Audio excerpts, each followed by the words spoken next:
Bienvenue sur Allez-nous, le podcast qui met en lumière les histoires d'Alia, les francophones en Israël.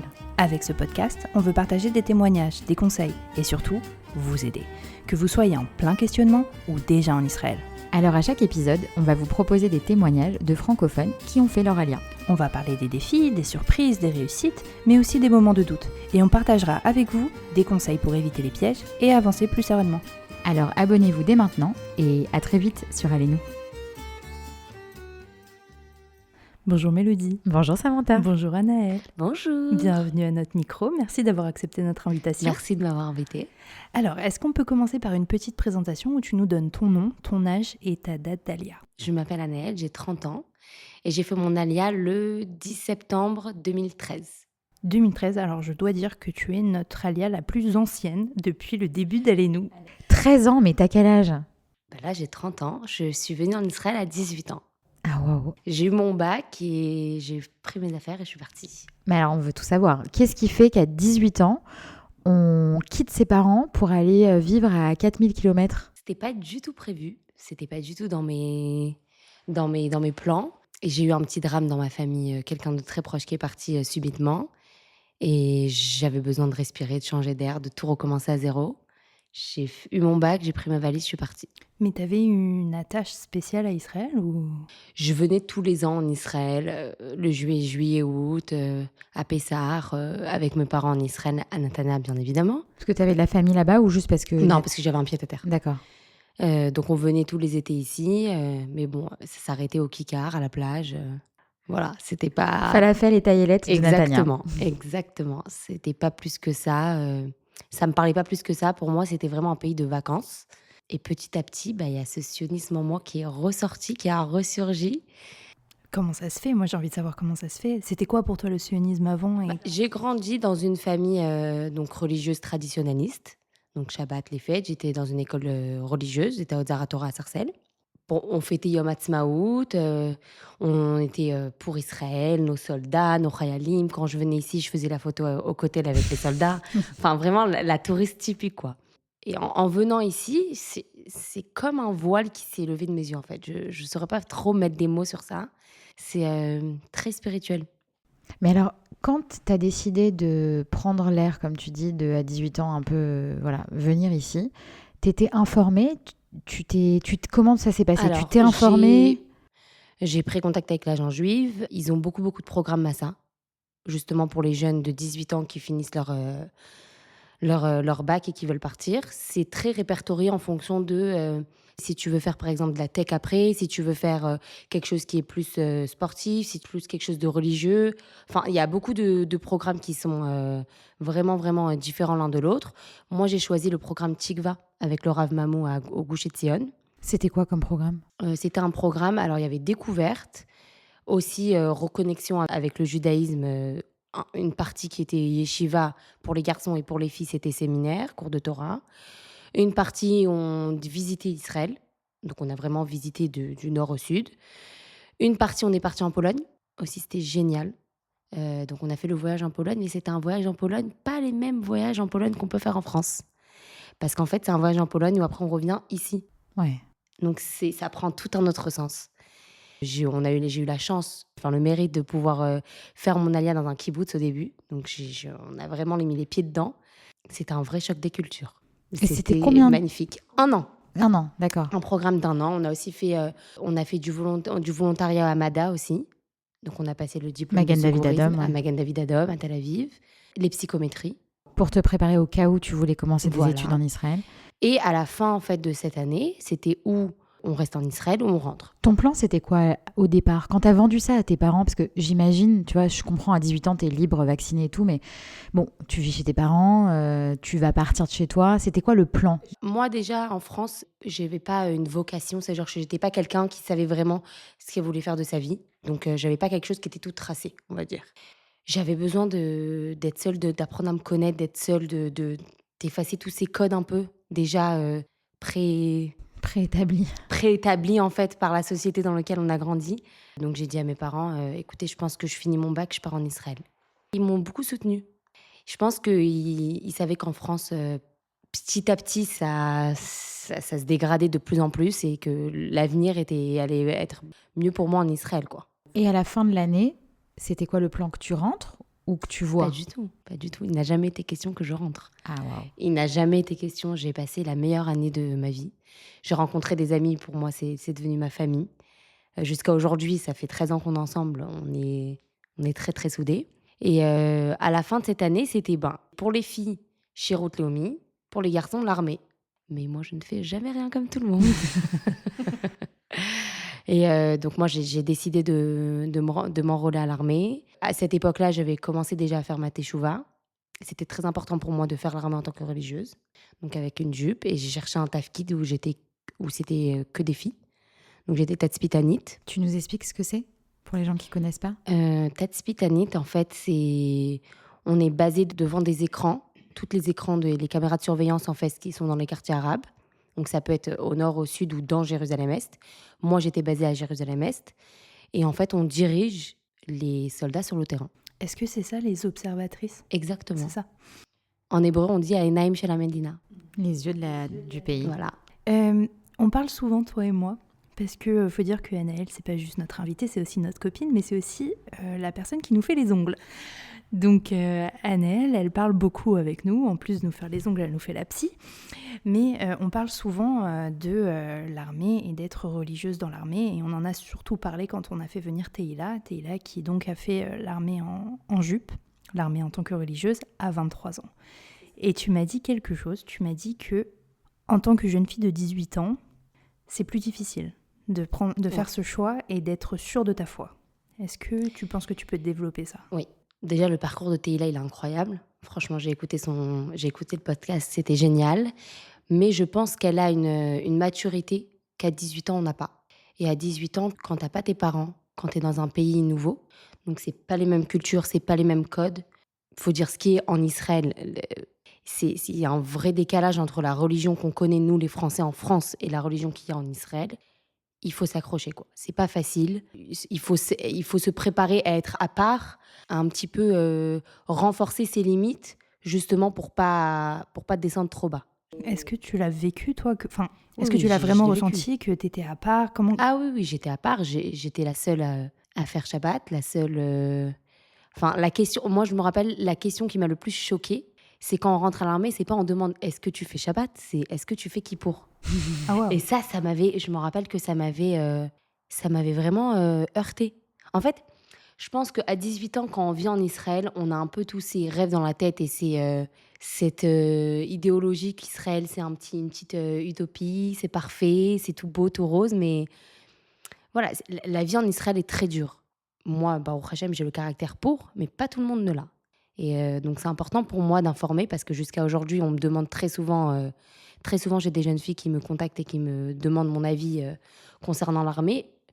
Je vais pas leur vendre du rêve. Je vais pas leur dire vas-y, c'est magnifique, fais-le. Bien sûr, je suis très fière d'avoir fait l'armée, mais c'est pas facile tous les jours. Est-ce que tu penses que c'est parce que tu as eu un parcours de tchouva avant de rentrer? C'est-à-dire que par Je exemple, pense. Teila, tu vois, elle vient d'une famille haredi, quoi, très religieuse. C'est possible. Et du coup, elle, depuis qu'elle est née, elle est dans un univers où en fait, elle se pose même pas la question. Et alors bien sûr, elle était plus âgée, mais vu que toi, tu as grandi dans un environnement plus traditionnaliste et que Mhm. tu vois, la pratique religieuse, elle est venue à toi après. Je pense qu'il y a ça, et il y a aussi cette envie de pas effacer son identité, en fait. Alors, au jour d'aujourd'hui, ces personnes qui sont vraiment à l'opposé de qui tu es, moi, aujourd'hui, j'adore cette mixité. Parce que c'est ça qui te fait poser des questions, qui te remet en question, et qui te fait apprendre, et qui te pousse au meilleur de toi-même, en fait. Mais quand tu as 18 ans, et que tu as toujours été entouré que de personnes qui te ressemblent, et que, en fait, tu n'as jamais été dans une... Moi, j'ai vécu dans un environnement où on était tous juifs, tous traditionnalistes, tous pareils. J'ai jamais été un petit peu jetée dans la cage au lion, je sais pas comment expliquer. C'était la première fois qu'il fallait que je me débrouille par moi-même. Et je pense que c'est ça aussi qui m'a fait peur et qui m'a renforcée dans ce talir, dans Dans ce chemin, ouais. dans ce chemin de Teshuvah, parce que je me disais, en fait, il faut que je m'accroche parce que c'est pas facile. Et est-ce que à ce moment-là, ta vision d'Israël en tant qu'État juif a changé? Non. Pour moi, Israël et la religion, ça fait qu'un. J'arrive pas à concevoir d'être sioniste sans observer les lois de la Torah. Et j'arrive pas à concevoir d'observer les lois de la Torah sans être sioniste. C'est hyper intéressant parce que souvent en Israël, on oppose beaucoup les chilonim, donc les gens qui sont comme athées ici, enfin qui sont juifs mais qui sont pas du tout religieux, enfin qui ne croient presque pas en Dieu, etc. Et les charedim, donc qui sont très religieux, on les oppose sur plein de choses. La réalité fait qu'ils s'opposent aussi. L'armée, c'est un très bon exemple de cette opposition. Et au final, tu nous expliques qu'il y a une sorte de milieu où en fait, toi, tu vois, Théla, elle nous parlait du fait que dans les milieux Haredi, même en Israël, au séminaire, on lui parlait du fait que la Médina, donc l'État et le pays, ça ne les concernait pas. Ils ne se sentaient pas concernés. Enfin, tu vois, c'était vraiment... c'est pas pour nous, ça. En vivant ici, hein, tu vois, ce qui est un peu fou. Et à la fois, les chilonimes vont te dire moi, je comprends pas pourquoi tu manges cachère, ça n'a pas de sens. Tu vois, ou pourquoi tu fais Shabbat, ou je comprends pas pourquoi il n'y a pas de bus Shabbat ou de transport. Enfin, comment tu vis aujourd'hui cette conviction-là? Comment tu te sens en ayant ça comme conviction dans ce pays qui a ses oppositions, tu vois? En Israël, ils adorent les cases. En Israël, c'est très sectaire. Ça veut dire que chacun rentre dans sa petite case. Donc, tu as les Chiloni, tu as les Haredi, tu as les Dati Leumi, tu as ceux qui sont comme ci, comme ça. La kippa que tu portes. Voilà, la kippa que tu portes, la façon de t'habiller, ta façon de...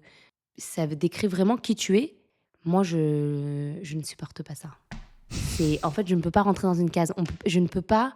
Ma Emouna, elle ne peut pas être quantifiée. Je sais pas comment expliquer. Et tu sens qu'il y a la place pour ça ici ou parfois tu te Mais sens de plus en rejeté? plus. Non, de plus en plus. Alors au début, quand j'ai fait mon alia, c'était à l'armée. Je me rappelle les débuts. On me disait, mais d'où tu sors? Enfin, comment tu peux être autant religieuse, mais autant détente, mais autant en même temps proche de ta cache-roue, de machin. Je bougeais pas d'un poil, mais en même temps très accessible. Enfin, c'était pour eux, ils comprenaient pas quoi. Ça se sentait directement que je venais pas d'Israël, quoi. Que je venais pas d'ici. Mais j'ai l'impression que depuis le 7 octobre, il y a un petit peu un élan de Chazara Betchouva en Israël. Il y a beaucoup de personnes qui se renforcent et justement qui arrivent dans ce milieu-là où ils sont très sionistes, où ils sont intégrés dans la société israélienne, où ils travaillent, où ils servent à l'armée. Et pourtant, leur émouna, elle grandit chaque jour. Je vais juste faire un saut parce que c'est intéressant. Aujourd'hui, t'es maman, t'as deux enfants, princesses. 2 petites filles. Comment tu imagines, parce que quand on est adulte et qu'on a un fort caractère, qu'on se dit, voilà, moi je veux exister dans cette multi-identité-là, tu le fais très bien, tu décides de tes choix. Quand tu es enfant et que tu dois choisir par exemple l'école de tes enfants, comment tes enfants vont s'habiller, ce qu'elles vont apprendre, comment tu l'envisages, comment vous l'envisagez? C'est pas facile, je pense que je me pose des questions que je me serais jamais posées si j'étais en France, si j'étais restée en France. Du style? Ici, tout est permis. Ici, tout est permis, tout le monde est juif. Tu n'as pas besoin de rester dans une communauté pour avoir ton identité juive. C'est pas comme en France. En France, moi, voilà, j'ai jamais connu quelqu'un qui n'était pas juif, quoi. Alors que j'étais... C'est ouf. C'est incroyable, hein. J'étais À vraiment dans Sarcelles, un c'est assez ghetto. dingue. Non, mais ça veut dire que voilà, je n'ai jamais côtoyé. Ça n'a jamais... Donc, j'ai pu connaître des gens qui faisaient pas Shabbat, ok, qui mangeaient pas vraiment kasher, mais ça s'arrêtait là. Ça veut dire que ça n'allait pas plus loin. Après, j'ai pas fait mes études en France. Donc, j'ai eu mon bac, je suis directement partie. Tu te poses pas ces questions. Moi, jamais je me suis posé ces questions-là. En Israël, tout est permis. Comme tout le monde est juif, il n'y a pas cette barrière. Mais pas tout le monde est religieux. Donc, c'est très difficile.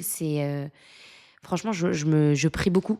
Voilà, je m'en remets beaucoup à Hachem. J'espère qu'il m'aidera à guider mes enfants dans le droit chemin. Je pense qu'il faut que je leur donne les outils pour ce leitmotiv, pour s'améliorer, ouais. Non, c'est pas s'améliorer. Putain, le test, c'est un cours ces d'Ulpan. outils pour pouvoir combattre, en fait. Ouais, pour pouvoir pouvoir se tenir droit, quoi. Pour se tenir droit en Israël, parce que... On n'a pas du tout le niveau guimel. Je traduis. Tout ce que je dis, je traduis, là. Il vient d'où cet hébreu, Anaëlle, pendant qu'on y est? Moi, je suis rentrée à l'armée, je parlais pas un mot. Hein. Je parlais pas un mot d'hébreu. Et quand t'es à l'armée, en fait, tu n'as pas le choix.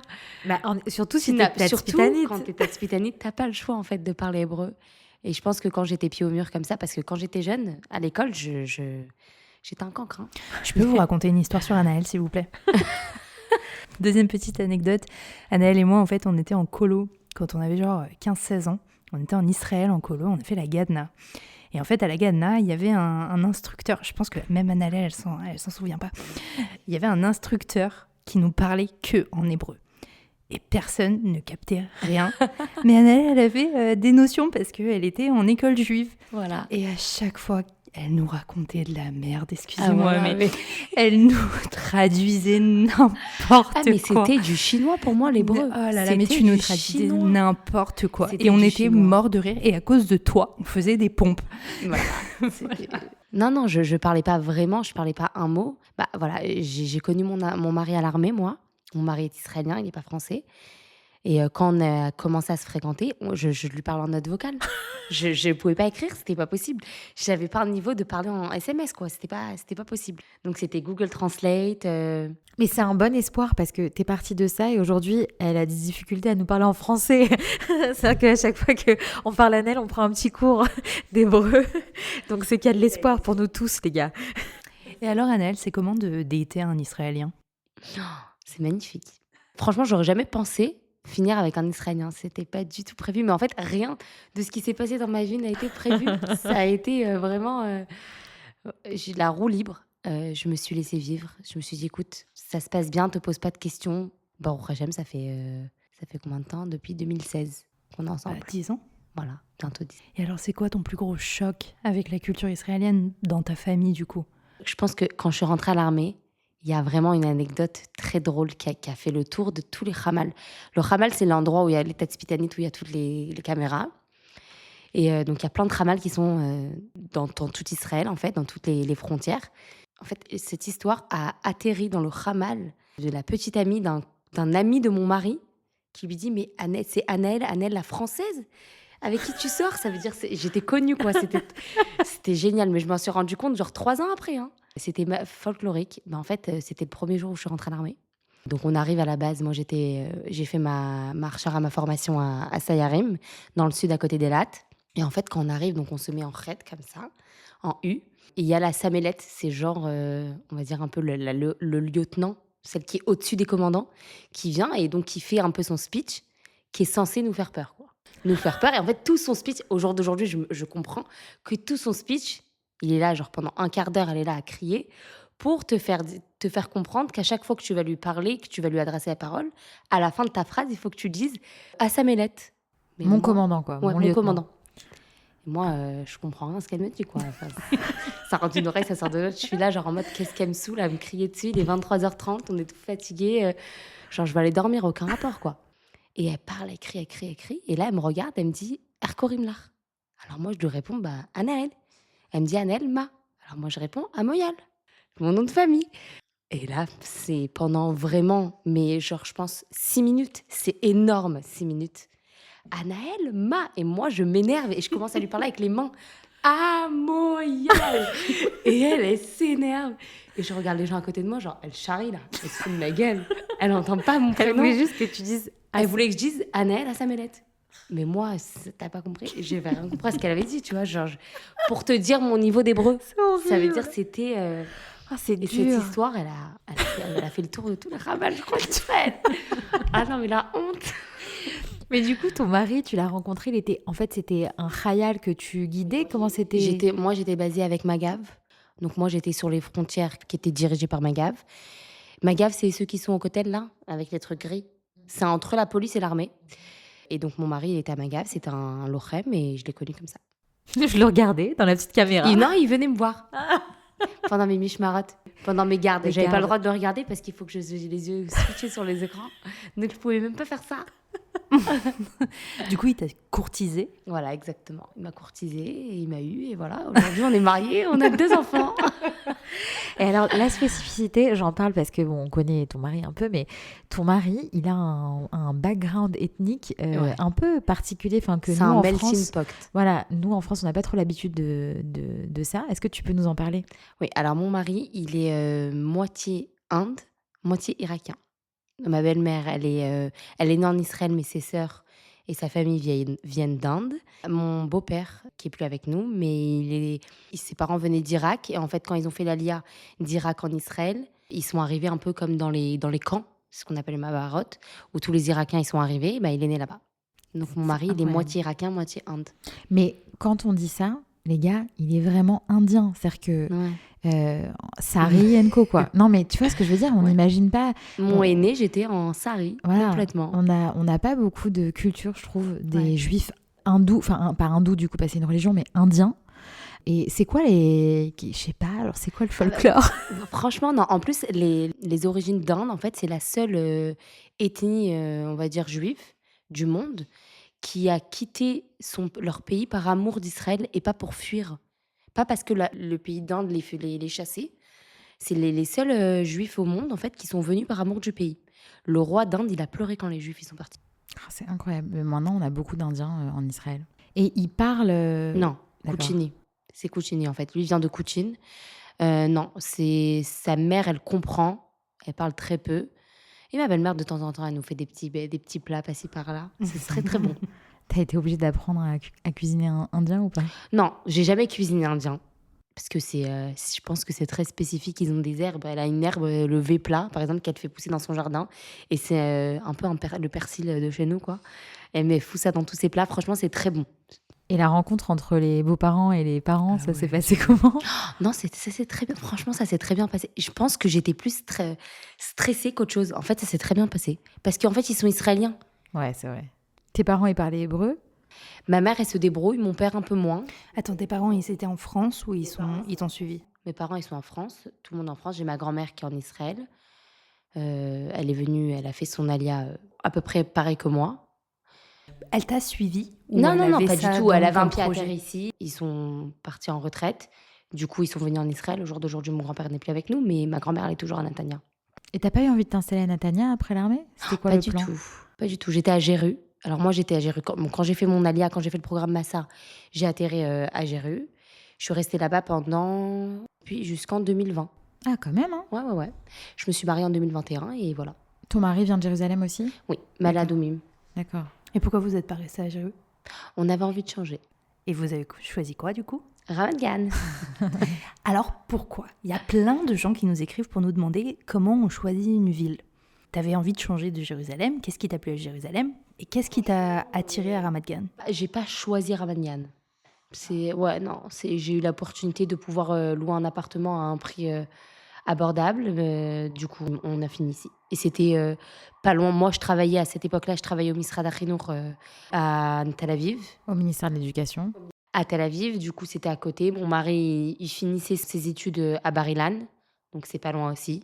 Du coup, ça matchait. Et quand t'as dû choisir, donc t'as fait les psychos avec le programme Massa, enfin la Mhm. préparation psycho en tout cas.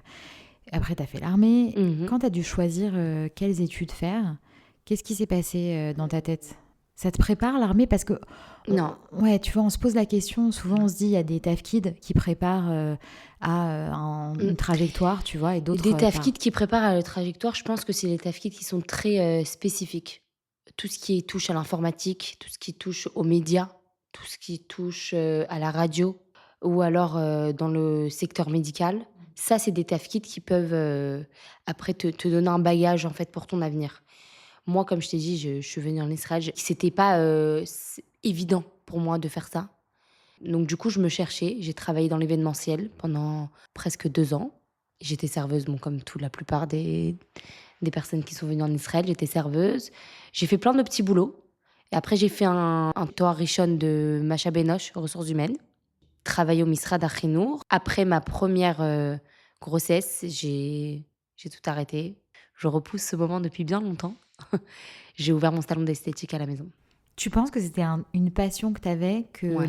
en France, c'est... Ouais, tu vois ce que je veux dire, que la mentalité un peu à la En France, française, la mentalité, déjà, on ne pousse pas trop à l'entrepreneuriat en France, du tout. en tout cas à l'époque où... Ouais, à l'époque où moi j'étais, c'était pas... peut-être pas les femmes aussi. On ne poussait pas trop les femmes à être entrepreneuses en France. Et surtout, tout ce qui touchait à l'esthétique, c'était un peu un sous-métier, on va dire.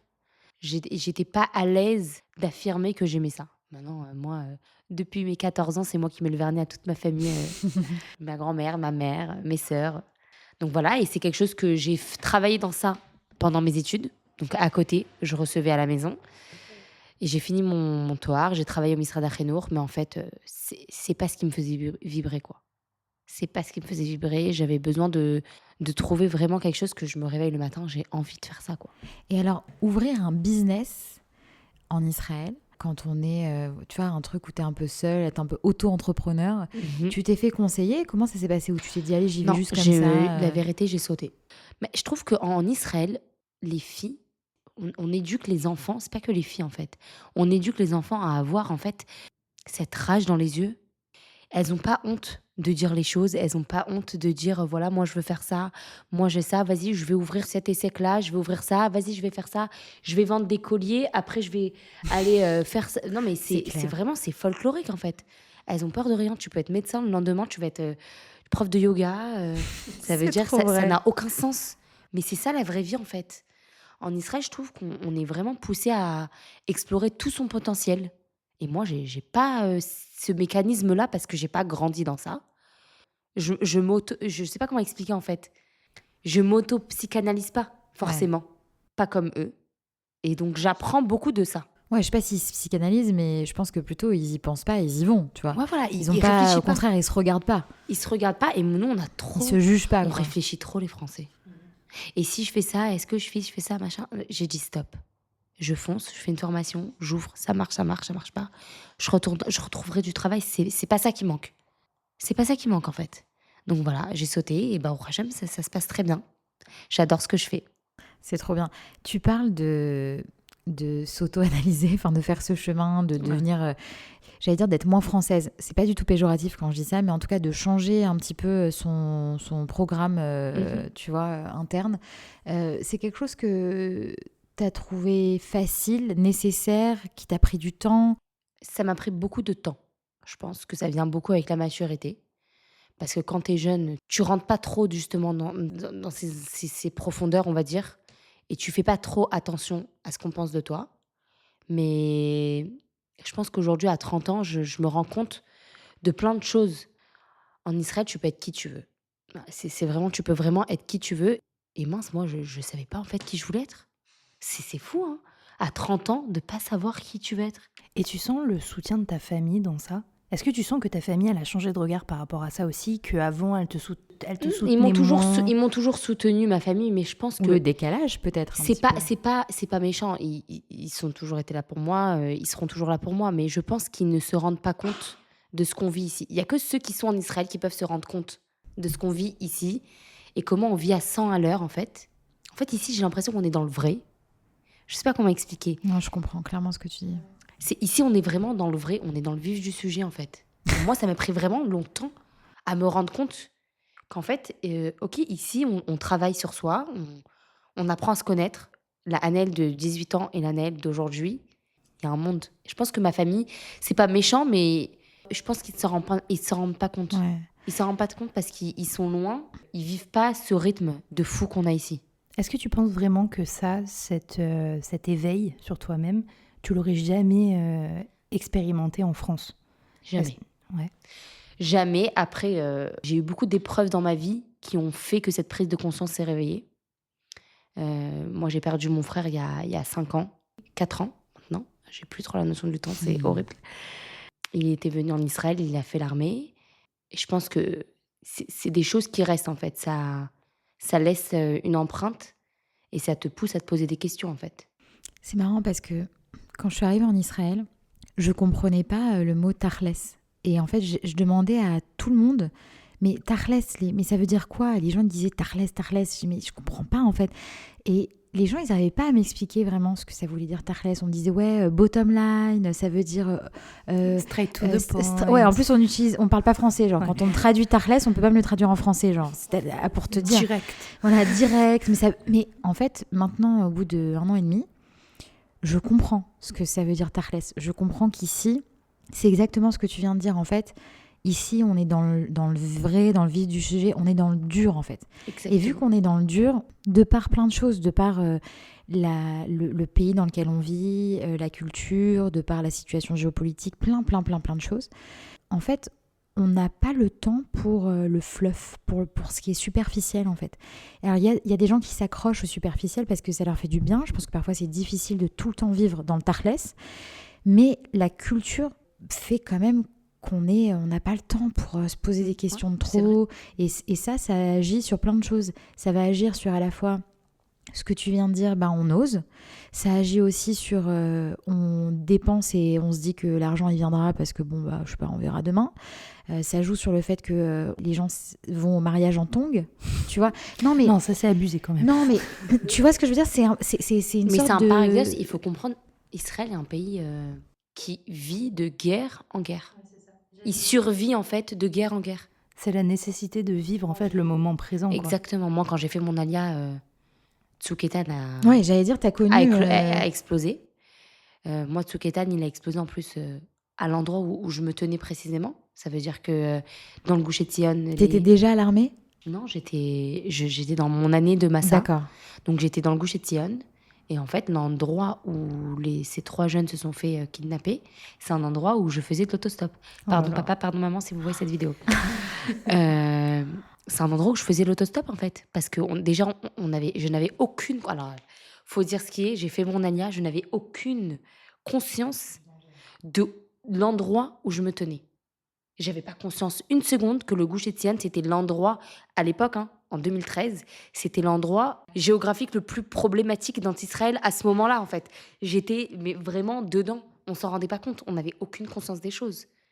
On faisait de l'autostop à 23h30 pour aller à Jéru, quoi. Enfin, qui fait ça ? Des jeunes de 18 ans, on se rendait pas compte, mais parce qu'on n'avait aucune conscience. Et quand j'ai fait l'armée, quand je suis rentrée à l'armée, j'ai dit ok. Stop, Hachem, tu m'as sauvée là pendant 1 an. Il aurait pu nous arriver des trucs de haut, vraiment des dingueries. Des dingueries, vraiment. Je sais pas trop comment le dire, mais Baruch Hachem, il s'est rien passé. Il y a Tsuketan qui a explosé, je suis rentrée à l'armée. En 2015-2016, mes 2 dernières années d'armée, il y avait des attentats pratiquement tous les jours. C'était pendant une période de la Slama. Il y avait des attentats vraiment pratiquement tous les jours. Et moi, j'étais en plein dedans à Jérusalem. Ça veut dire que j'ai vu beaucoup de choses ça m'a pas traumatisée, mais quand t'as 18 ans, quand tu viens de France, que t'as rien connu, que t'as toujours été protégée, choyée dans ta famille, un peu dans cette, comme on dit, les Français, ils sont un peu prison dorée, ouais. Prison dorée, tu vois. Bulle, quoi. Donc, dans ma petite bulle, là, d'être vraiment... dans le vif du sujet, quoi. Ok, je suis juive, je suis en Israël, on veut me tuer parce que je suis juive, en fait. Et à ce moment-là, t'as pas envie de courir, rentrer chez tes parents ? Pas du tout.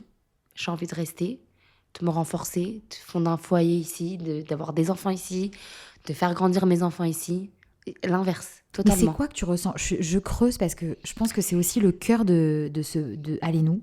C'est qu'on veut comprendre, parce qu'on comprend, nous. Bien sûr, là, je te regarde, je le ressens dans moi, je comprends tout à fait ce que tu dis, mais mettre des mots, c'est très dur, j'ai l'impression, sur qu'est-ce qui fait que ça explose autour de toi, que tu vois que peut-être demain tu crèves, et que, oui, c'est sûr que statistiquement parlant, tu as moins de chances de te faire poignarder ou quelque chose à Paris ou à Sarcelles, je sais pas, mais à Paris en tout cas, où tu vois, et que pourtant, on reste. C'est plus que rester. Ouais, c'est qu'on veut être là. Ouais, on veut être là. Et c'est on presque veut pas un acte militant, genre. Moi, je me rappelle que pendant Tsuketan, quand ça a explosé, j'ai dû rentrer. Donc, ça a explosé au mois de juin.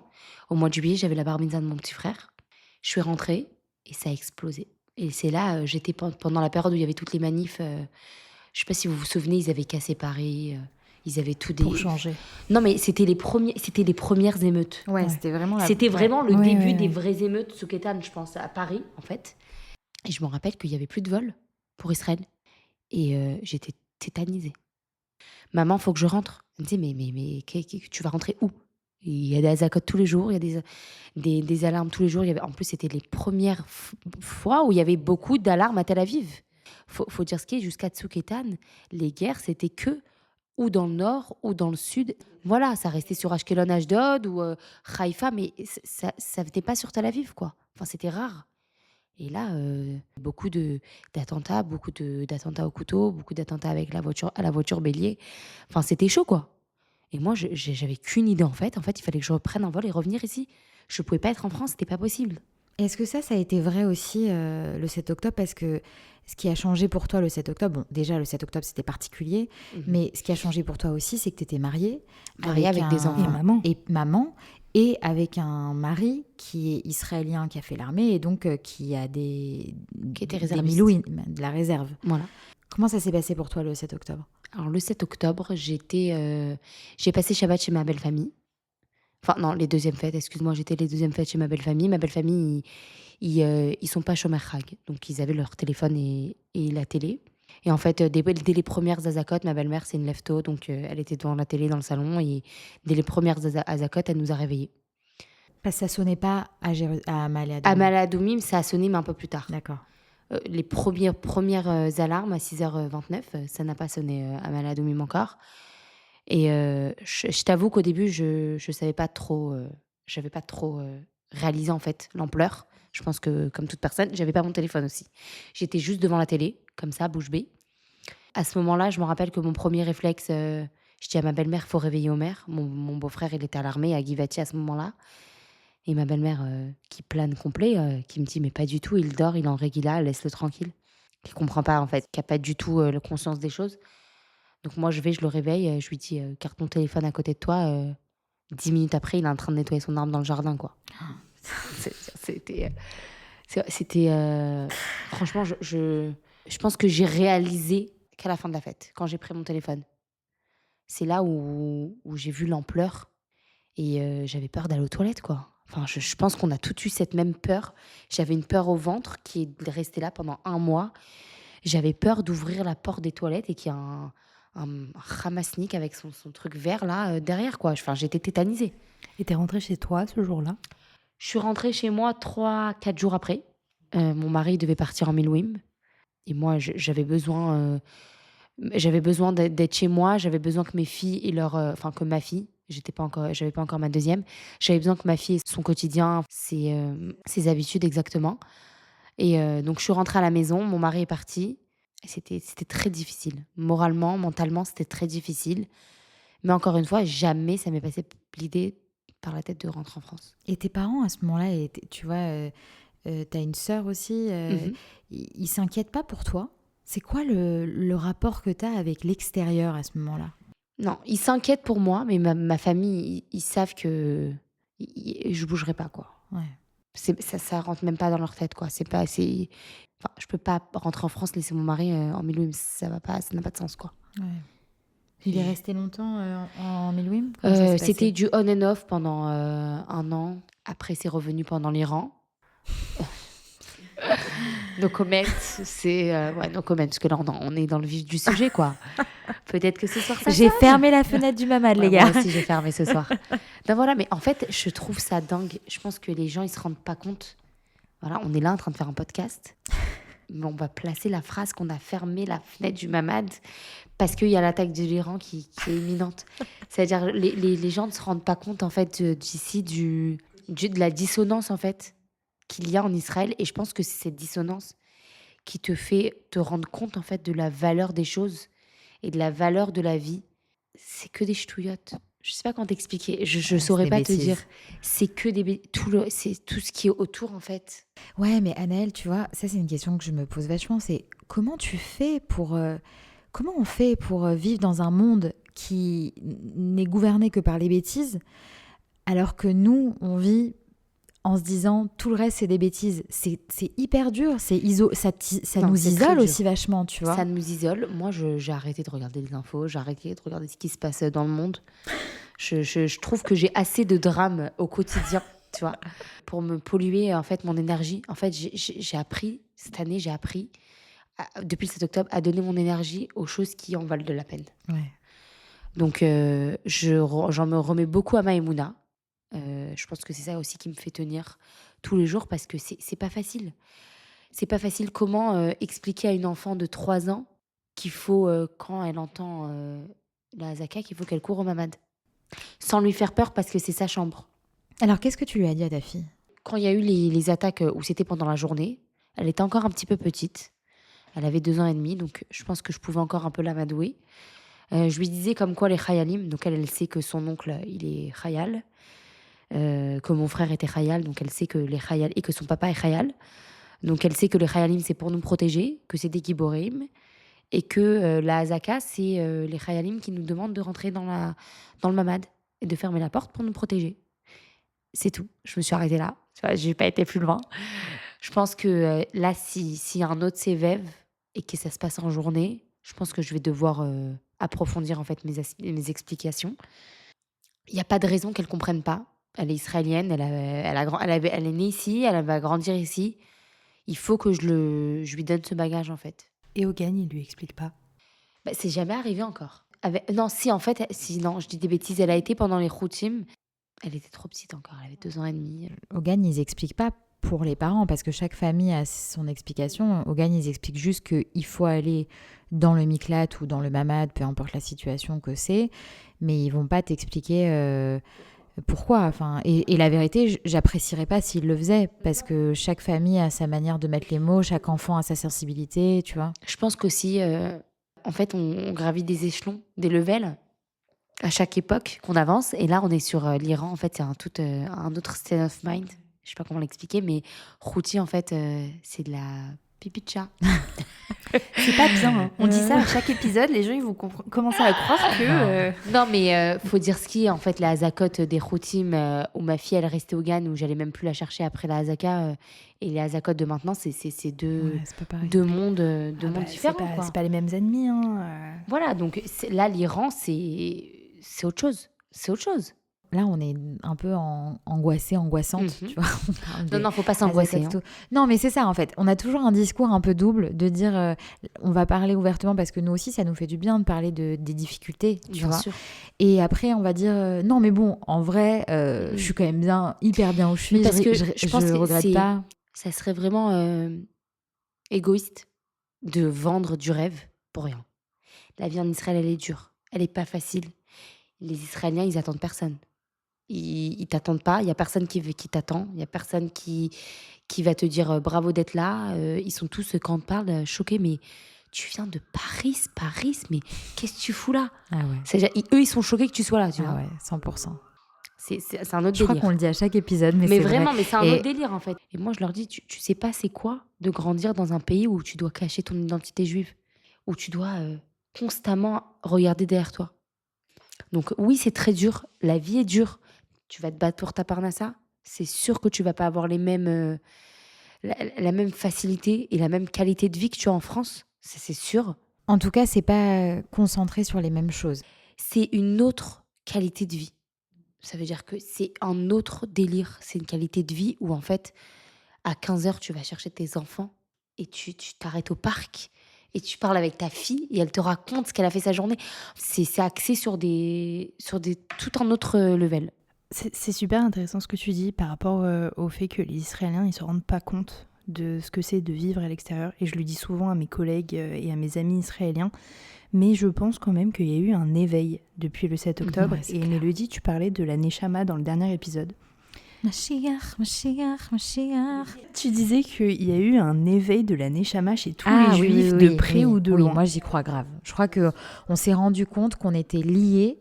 Enfin, tu vois qu'il y a une sorte de... Ta Neshama, elle s'est réveillée, en fait, mais chez des gens qui... Mais ça, en fait, quand on le dit, on a l'impression qu'on parle de ceux qui sont Chutz Mi'aretz. On a l'impression qu'on parle de la diaspora. Moi, je le vois maintenant même dans les Israéliens d'Israël qui sont nés ici. J'en ai parlé avec un collègue à moi la semaine dernière où il me disait, il y a quelques années, moi, je voulais vivre ailleurs. Et en fait, je me suis rendu compte que si on pense tous comme ça, eh ben Israël, il y aura plus de juifs en Israël et que c'est pas possible en fait. Et qu'il faut qu'on reste en Israël et qu'on soit fiers d'être israélien et c'est tout. Et en fait, c'est hyper intéressant parce que ce sentiment de se rapprocher de pas forcément de la religion en tant que religion, de Am Israël, en fait, je l'ai beaucoup vu dans la diaspora, mais je commence aussi à beaucoup le voir chez les Israéliens qui sont nés ici. C'est ce que tu disais, Anaëlle, hein, qu'il y avait en Israël, la société est très divisée. Est très, très divisée. C'est un peu Milchemet Achim, la guerre des frères, je sais pas comment on dit. Ouais, c'est ça. Voilà. Mais quand il nous arrive quelque chose, c'est comme un voile qui se lève et en fait, on se rend compte, ok, toi, t'es de gauche, ok, toi, t'es de droite, ok, toi, t'es Chiloni, ok, toi, t'es Haredi, mais en fait, le terroriste qui est derrière et qui va pour tirer, il en a rien à foutre.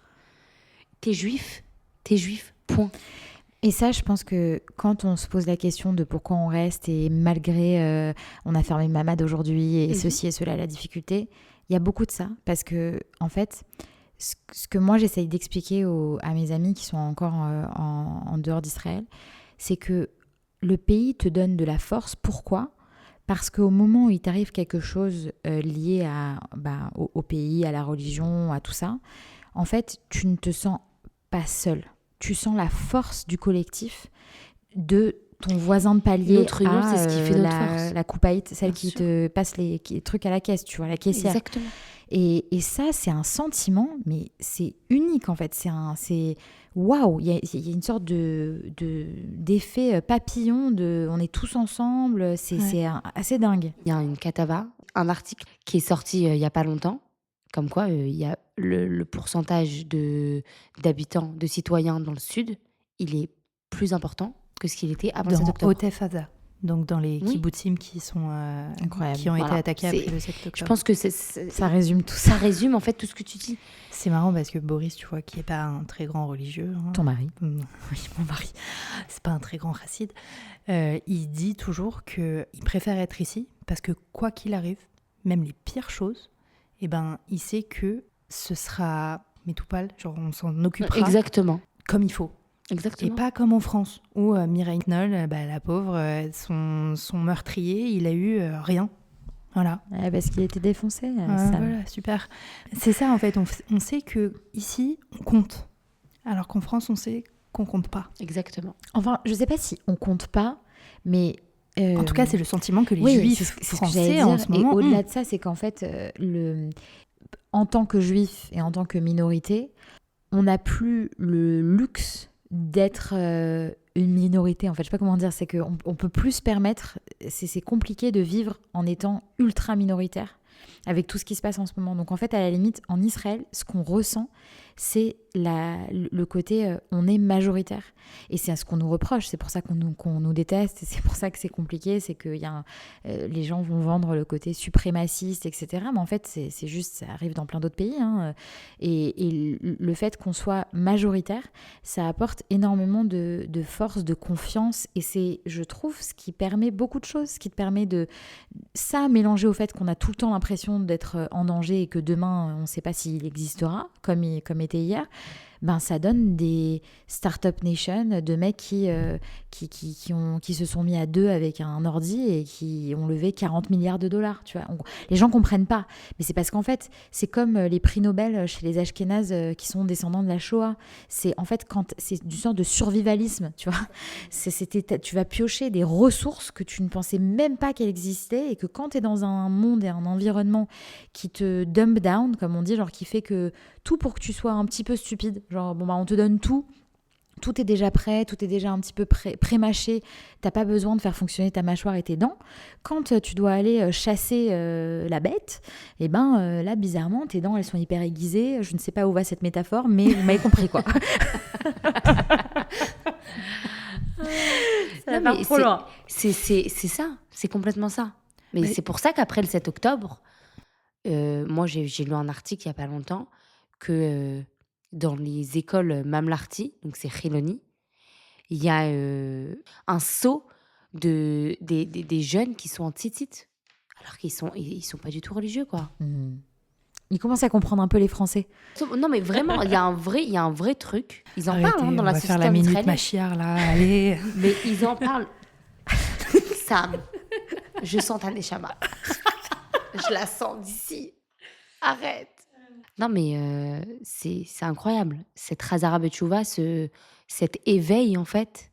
Et c'est ça, c'est un vrai éveil qu'il y a dans la société israélienne, et que ce soit au niveau religion, au niveau de soi-même, d'apprendre à se connaître et de se repousser ses limites et de travailler sur soi, de travailler sur ses midotes, de se lever tous les matins et de se dire, en fait, je vais être la meilleure version de moi aujourd'hui, et mieux qu'hier, et moins bien que demain. Voilà, c'était la minute philosophie. Non, mais c'est magnifique ce que tu dis, parce que je pense que oui, ok, on peut y mettre de la religion parce que nous, on y met de la religion, mais d'une manière même générale, comme tu dis, philosophique, le fait de se réveiller le matin et de se dire, en fait, merci, ce que je disais à mes enfants tout à l'heure, je disais, en fait, on dit merci des Modéani Parce qu'en fait, regardez, on est bien, quoi. On a notre corps, on a notre maison, on est en train de prendre le petit-déj, tout va bien, quoi. Enfin, et réaliser que tout va bien à ce point, tu peux le réaliser que quand t'as vu... Malheureusement, l'humain est fait comme ça. Tu peux réaliser que tout va bien que quand t'as vu le mal. Et c'est le Rav Ben Chitrit qui dit ça, parce que je vais pas me l'approprier, qui dit qu'en fait, tu peux réaliser ce que c'est que la lumière que quand t'as été dans l'obscurité. Et c'est un peu ça, Israël aussi. C'est de dire, en fait, tous les jours, tous les cycles, tu vois l'obscurité, tu vois ce que l'humain a le pire en lui et le meilleur. Et en fait, c'est une sorte de balance comme ça tout le temps. Donc en fait, c'est aussi ça qui fait qu'on reste. C'est aussi ça qui fait que malgré tout ce qu'on vient de se raconter, j'ai pas l'impression que tu vas repartir. Ah non, jamais, ça va pas quoi. Moi, j'ai fait ça pour que mes enfants, ils aient pas à le faire seuls. Je suis venue en Israël pour pas que mes enfants ils aient à venir en Israël seuls, quoi. Qu'est-ce que tu dirais maintenant à des gens qui sont encore en dehors d'Israël et qui se posent la question, est-ce que je dois venir ou pas ? J'ai peur, je sais pas, est-ce que je quitte le confort ? Tu vois, toutes ces questions que peuvent se poser encore des gens qui sont à l'extérieur, qu'est-ce que tu leur dis ? Sans vendre de rêve, parce que c'est pas du tout l'objectif, tu vois. Arrête d'avoir peur. Ta peur, elle va pas changer la réalité. Viens et tu verras. Ça paraît fou enfin de dire ça à quelqu'un, mais faut arrêter de réfléchir. En France, c'est une bombe à retardement. Faut dire ce qui est avant le prochain drame. J'espère que je me trompe, hein, mais c'est mon ressenti. En lanu Eretz Acheret. On n'aura jamais un autre pays et ça ira. Ça ira pas. Enfin, c'est sûr que tu vas devoir laisser des choses derrière, abandonner des choses que tu pensais avoir besoin pour ton quotidien, pour ta vie future, mais tu vas te rendre compte en venant ici d'un milliard de choses nouvelles en fait, et c'est ça qui va te faire tenir. On va se quitter sur ça, je crois. Merci Anaëlle. Merci Mélodie, merci Samantha.